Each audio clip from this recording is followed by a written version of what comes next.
Assalamualaikum warahmatullahi wabarakatuh. Jumpa lagi teman. Yuk kita langsung aja ke bagian berikutnya. Tapi biasa, sebelum kita masuk ke bagian berikutnya, kita berdoa dulu ya. Bismillahirrahmanirrahim. Allahumma sholli ala sayyidina Muhammad sallallahu alaihi wasallam. Oke teman-teman, kita masuk ke ceritanya.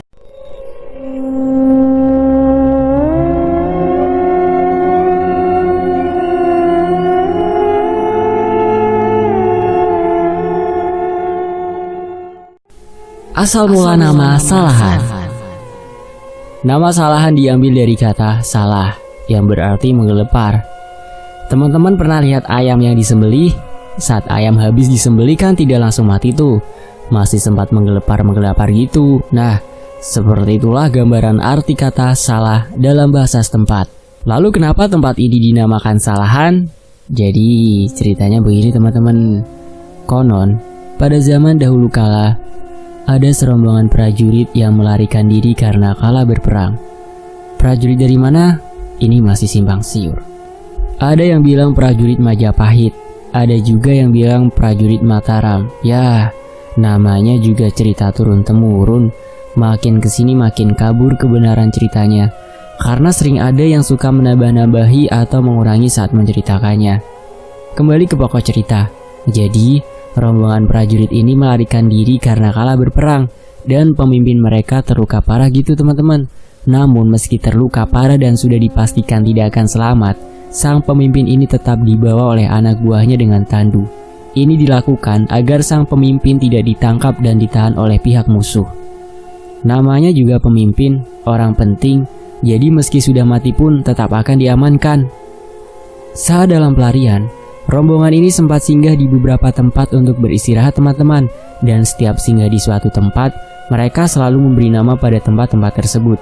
Dan nama-nama itu disesuaikan dengan keadaan sang pemimpin yang semakin lama semakin parah. Misalnya saja saat singgah di area Tegal Salahan ini, sang pemimpin sudah sekarat dan menggelepar-gelepar menahan sakit. Karena itulah tempat mereka singgah ini kemudian mereka namakan Salahan. Disesuaikan dengan keadaan sang pemimpin yang sekarat menggelepar-gelepar atau salah. Sebelumnya rombongan juga sempat singgah di suatu tempat sebelum singgah di Salahan ini. Dan saat itu mata sang pemimpin mendelik karena menahan rasa sakit. Dalam bahasa setempat, kondisi mendelik seperti itu disebut mecicil. Akhirnya tempat itu diberi nama yang mirip-mirip dengan kata mecicil. Setelah dari Salahan, sempat singgah lagi di suatu tempat, dan saat itu kondisi sang pemimpin sudah benar-benar parah. Udah gak bisa ngapa-ngapain, hanya matanya aja melotot. Dalam bahasa setempat disebut melorok, dan bibirnya memble. Mulutnya gak bisa dikatupkan lagi, dalam bahasa setempat disebut melente. Nah, dari kata melente dan melorok, inilah nama desa itu lahir. Dan pelarian itu berakhir di suatu tempat, di mana sang pemimpin meninggal saat beristirahat bersandar pada sebuah pohon waru. Akhirnya, tempat atau desa tersebut diberi nama yang masih berhubungan dengan mayat dan pohon waru. Itu versi pertama. Versi keduanya sih hampir sama, hanya pelakunya yang berbeda. Di versi kedua ini, pelakunya bukan rombongan prajurit, tapi hanya satu orang. Semacam pangeran atau panglima kerajaan gitu, yang kalah berduel satu lawan satu dengan pangeran dari kerajaan musuh, lalu terluka parah dan melarikan diri, namun masih terus dikejar oleh lawannya. Selanjutnya ceritanya sama dengan versi yang pertama, sempat singgah di beberapa tempat dan selalu memberi nama setiap tempat yang ia singgahi, sampai akhirnya tewas bersandar pada pohon waru. Mana cerita yang benar aku sendiri juga tidak tahu. Bahkan, aku sudah lupa nama tokoh-tokoh dalam cerita tersebut. Karena aku dapat cerita itu juga udah lama dari kakek dan kakek buyut dulu saat aku masih kecil. Dan cerita ini juga hanya cerita yang dikisahkan dari mulut ke mulut, dari generasi ke generasi secara turun-temurun gitu. Gak ada bukti otentik sama sekali. Jadi benar atau tidaknya juga sulit untuk dibuktikan. Nah, demikian sedikit info yang bisa aku berikan tentang asal-usul nama tempat yang ada di kisah ini. Benar atau salah, percaya gak percaya silakan teman-teman, saring sendiri ya. Ini aku buat hanya untuk memperkuat karakter ceritaku, tak ada maksud lain. Oke, kita lanjut ke part berikutnya ya. Watu Jaran. Masih ingat batu besar yang ada di ladang garapan bapakku yang penghuninya pernah merasuki Alia, anaknya Mbak Yatmi? Nah, ini kisah masih berhubungan dengan batu tersebut. Jadi, batu ini letaknya di tepi ladang milik Lek Parmin, yang berbatasan langsung dengan ladang milik Lek Parmin. Lek Parman ini adalah kakak kandung Lek Parmin. Meski bersaudara, namun sifat keduanya sedikit berbeda. Lek Parmin sedikit kalem dan gak banyak ngomong, sedang Lek Parman kebalikannya. Keberadaan batu besar di perbatasan ladang mereka itu juga sudah lama menjadi permasalahan di antara mereka berdua. Mengingat sebagian batu itu berada di ladang Lek Parmin dan sebagian lagi berada di ladang Lek Parman, keberadaan batu itu dianggap mengganggu oleh Lek Parman. Jadi, beliau berniat untuk memecah batu itu agar bekasnya bisa ditanami dengan tanaman yang menghasilkan, dan hasil dari pecahan batu itu juga bisa dijual untuk bahan bangunan. Tapi Lek Parmin tak pernah mengizinkan. Mengingat bahwa batu itu angker, ia takkan pernah bisa melupakan kejadian yang hampir merenggut nyawa cucunya. Hal inilah yang membuat hubungan kedua kakak beradik itu menjadi sedikit renggang. Namun entah bagaimana awalnya, meski Lek Parmin tak pernah mengizinkan, Lek Parman nekat memecah batu itu dengan peralatan yang sederhana, hanya berupa sebuah palu besar dan pahat khusus untuk memecah batu. Lek Parman mulai memecah batu itu. Sedikit demi sedikit, bongkahan batu yang telah berhasil ia pecah, ia kumpulkan di sudut ladangnya. Aku masih ingat, saat itu sedang musim menanam kacang tanah. Ladang Lek Parman sudah selesai ditanami, sedang ladang Lek Parmin yang digarap bapak baru mulai ditanami. Kami sibuk di ladang menanam kacang, sedang Lek Parman sibuk memecah batu. Entah sampai berapa hari batu sebesar itu bisa selesai dipecah. Apalagi batu itu adalah batu hitam yang dikenal sangat keras. Sambil bekerja, Lek Parmin dan bapak asyik mengobrol. Soal apa lagi kalau bukan soal Lek Parman yang nekat memecah batu angker itu. Dan seperti biasa aku asyik menguping pembicaraan mereka. Oh Ramin, kakangmu ki kok gak wedi nek sambet, kok wani-wanine meceli watu kuwi. Demikian bapak membuka percakapan. Alah mbok Kang, sakjane wis bola-bali tak elengke. Lah ning dasare wong ndeblek, ya wis ben dijarke ae. Nek enek apa-apane ben disanggah dhewe. Sahut Lek Parmin dengan nada kesal. Dari pagi sampai siang, baru beberapa bongkahan batu yang berhasil Lek Parman kumpulkan. Sampai tiba waktu makan siang, emak datang membawa makanan untuk makan siang. Kami pun segera berkumpul di gubuk yang ada di tengah ladang.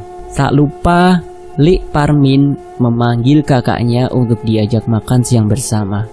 Namun, Lek Parman menolak, malah asyik dengan pekerjaannya. Biar cepat selesai katanya. Coba lihat Kang, udah waktu beduk begini, disuruh istirahat aja nggak mau. Apa nggak dablek itu namanya? Gerutu Lek Parmin sambil mencuci tangannya. Lah iya toh, padahal ora ilok toh beduk-beduk begini nekat kerja. Bisa kesambet beneran si Parman itu, sahut bapak. Belum selesai bapak bicara, tiba-tiba terdengar suara teriakan Lek Parmin, disusul suara tubuhnya yang terlempar dari atas batu dan jatuh di semak-semak. Aduh, ampun! Usrak! Kami pun kaget. Panik meninggalkan makan siang kami dan berlari menuju ke arah Lek Parman jatuh. Wah Kang, gimana ceritanya? Kok sampai jatuh begini? Makanya kalau ada orang ngomong tuh didengerin. Beduk-beduk disuruh istirahat aja nggak mau. Jadinya begini kan? Lek Parmin mengomel panjang pendek sambil membantu kakaknya itu untuk berdiri. Sementara Lek Parman meringis menahan sakit. Dari mulut dan hidungnya nampak keluar darah kental. Aduh men, sakit men. Dadaku sesak banget. Panas kayak dibakar. Rintih Lek Parman sambil mendekap dadanya. Coba sini aku lihat. Bapak ikut membantu mendudukkan Lek Parman di bawah pohon akasia, lalu membuka bajunya. Duh Gusti, seru bapak. Di dada sebelah kiri Lek Parman nampak luka lebam sebesar telur angsa. Ini tadi kenapa kok sampai begini? Aku dipengkal jaran Kang. Rintih Lek Parman. Jaran? Jaran apa? Aneh-aneh aja. ra enek jarane kene. Bapak dan Lek Parmen celingak-celinguk kebingungan. Empuh Kang, tadi aku lagi asik kerja tiba-tiba datang seekor kuda dan langsung menyepakku. Kudanya besar sekali, punya sayap dan bisa terbang. Setelah menyepakku langsung terbang entah kemana. Lek Parman menjelaskan dengan nafas megap-megap. Wah, nggak beres ini. Yowes men, kamu panggil Pak Moden, aku tak ke rumah Pak Hadi. Harus cepat-cepat dibawa ke rumah sakit ini. Akhirnya Lek Parmin pun segera bergegas menjemput Pak Moden. Sedang bapak ke rumah Pak Hadi, satu-satunya orang yang punya mobil di desa ini. Seminggu dirawat di rumah sakit, akhirnya kondisi Lek Parman mulai membaik dan diizinkan pulang. Namun dia tak pernah benar-benar sembuh 100%. Kadang nafasnya masih suka megap-megap kalau kecapean. Seperti orang yang kena penyakit asma, kalau batuk dari mulut dan hidungnya, kadang masih suka mengeluarkan darah kental.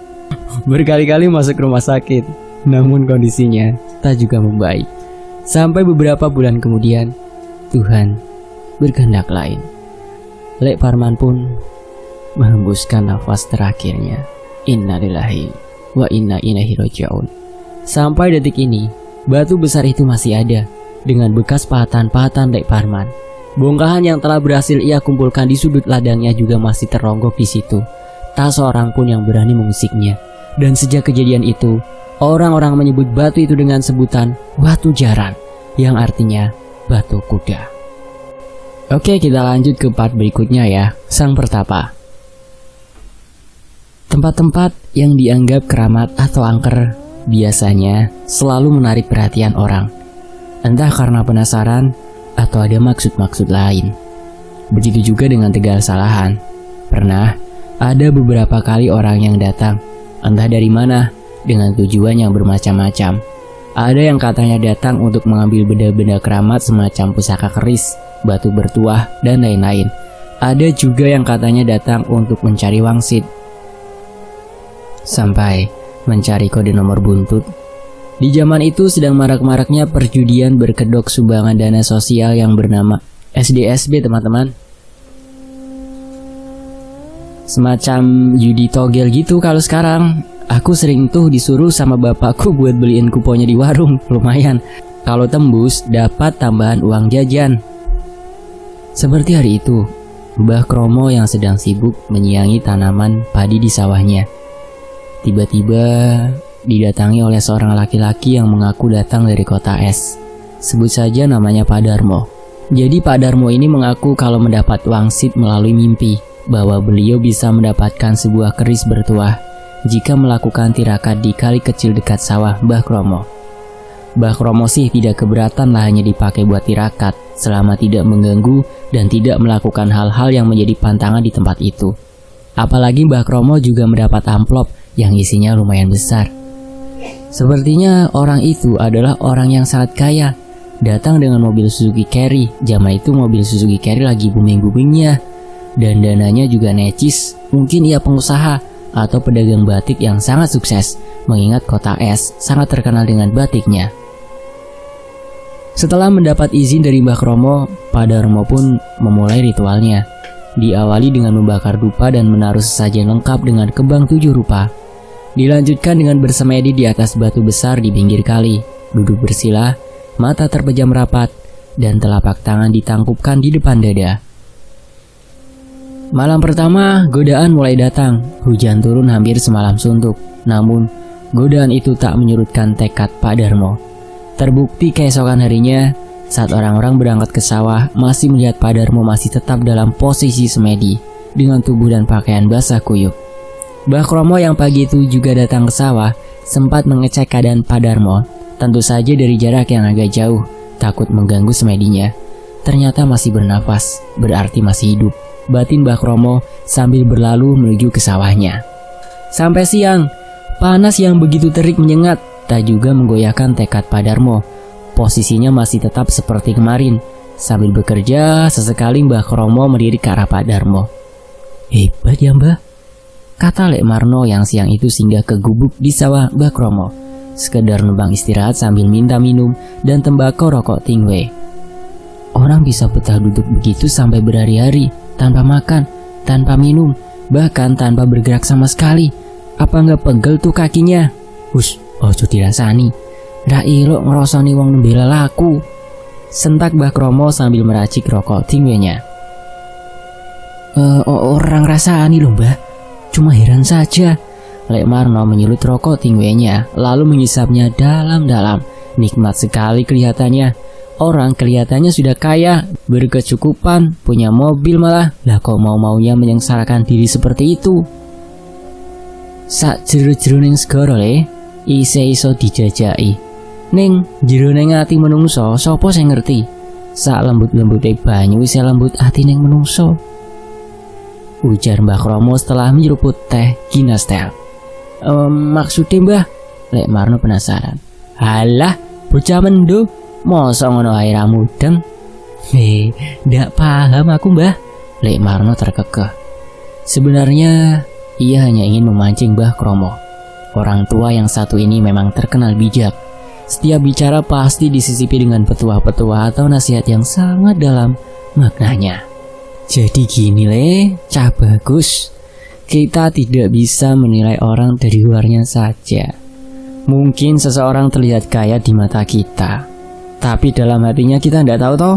Mungkin meski sudah kaya tapi masih menyimpan keinginan besar untuk memiliki sesuatu yang belum dimiliki. Kita kan tidak bisa nebak isi hati orang lain.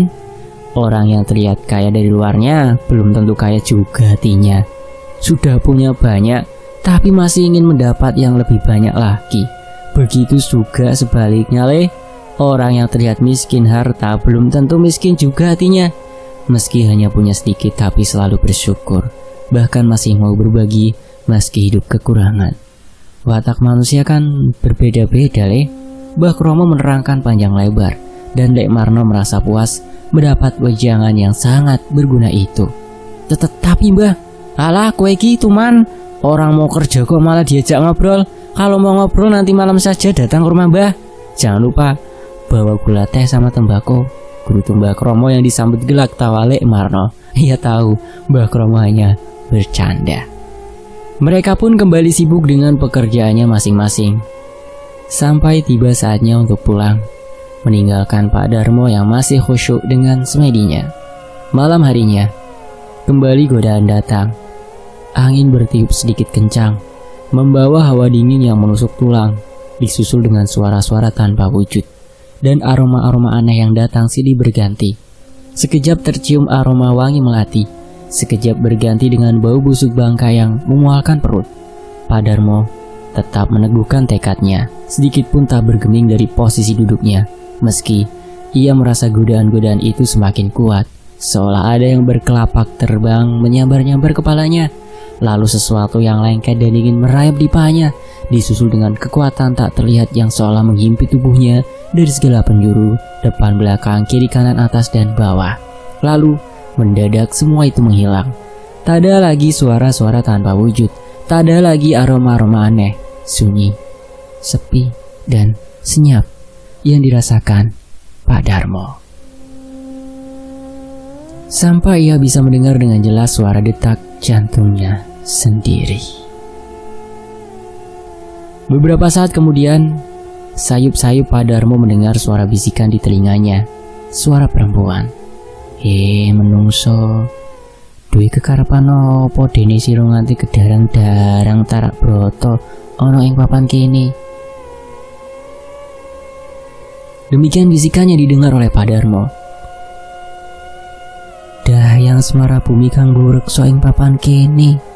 Masih dengan mata terpejam Pak Darmo menjawab bisikan itu.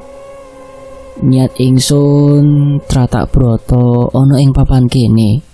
Ora ana liya kejaba mung kepengin nempel pusaka kang awujud keris aran Kyai Jalak.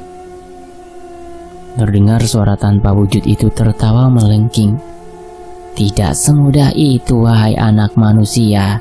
Ada syaratnya jika engkau ingin memiliki pusaka itu. Apa syaratnya? Tanya Pak Darmo masih dalam hati. Kau harus sanggup melayani dan memuaskanku. Hanya itu? Jangan sombong wahai anak manusia. Jika kau sanggup memenuhi permintaanku, maka akan kukabulkan permintaanku. Tapi jika gagal, maka kamu akan celaka. Baiklah, kusanggupi permintaanmu, kata Lek Darmo. buka matamu dan bangkitlah, lalu masuklah ke istanaku. Pak Darmo pun membuka matanya, dan betapa terkejutnya dia. Di depannya telah berdiri megah bangunan seperti istana, terang dan gemerlapan, seolah bangunan itu terbuat dari emas. Tanpa ragu lagi, Pak Darmo segera melangkah memasuki istana tersebut. Dan sekali lagi ia terperanjat di dalam istana. Di atas sebuah ranjang yang juga terbuat dari emas, nampak sesosok wanita cantik jelita berbaring tanpa busana. Pak Darmo menelan ludah, hilang sudah akal sehatnya. Kalau syaratnya hanya seperti ini mah gampang, batinnya. Ayolah anak manusia, tunggu apa lagi? Berdekatlah kemari, puaskan diriku, dan akan kuberikan apa yang kamu mau, desah wanita itu. Ride Asodikite. Tanpa diperintah untuk kedua kalinya, Pak Darmo mendekat ke ranjang, lalu dengan buasnya menerkam wanita itu. Pergulatan hebat pun dimulai, diiringi dengus nafas yang memburu dan erangan-erangan penuh nafsu. Pak Darmo mencoba mengimbangi kebinalan wanita siluman itu, namun sepertinya Pak Darmo salah perhitungan. Wanita siluman itu bukan tandingannya. 1 ronde, 2 ronde, 3 ronde, sampai 5 ronde. Wanita itu masih terlihat tegar, sementara Pak Darmo telah terkapar lemas kehabisan tenaga. Ayolah anak manusia, tunjukkan kejantananmu, puaskan aku, rintih wanita itu. Aku sudah gak kuat lagi aku. Sudah kuduga. Wanita itu mengeram, disusul dengan perubahan wujudnya. Dari sosok wanita cantik jelita berubah menjadi sosok ular besar, hampir sebesar pokok pohon kelapa. Shh, dasar manusia tidak berguna. Ular itu mendesis marah, memamerkan lidah bercabangnya yang kemerahan. Enya kau dari hadapanku. Jadi kemarahan itu diiringi sabetan ekor sang ular, menyambar dan melemparkan tubuh Pak Darmo yang masih telanjang bulat, dan wush, Pak Darmo pun tak ingat apa-apa lagi.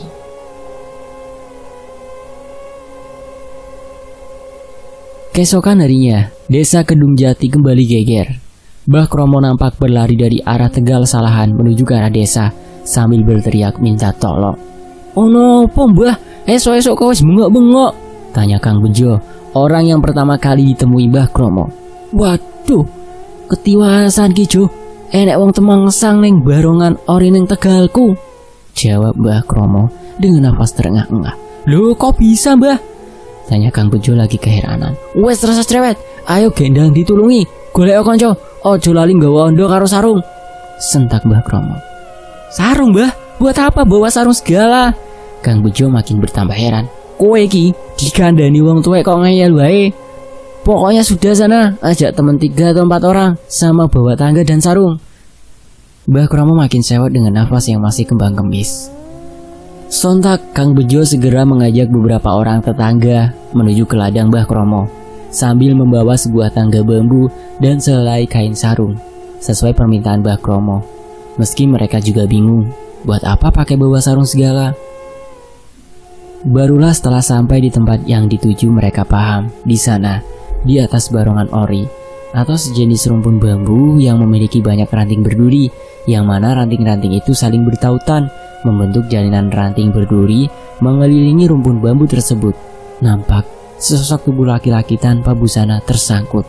Loh, itu kan, kata Lek Marno, yang langsung dipotong oleh Mbah Kromo. Sudah cepetan ditolong, kasihan tuh. Iya Mbah, tapi gimana caranya? Susah ini, banyak durinya, mana tinggi banget lagi. Alah, kalian ini masa harusnya yang sudah tua bangka ini yang harus turun tangan.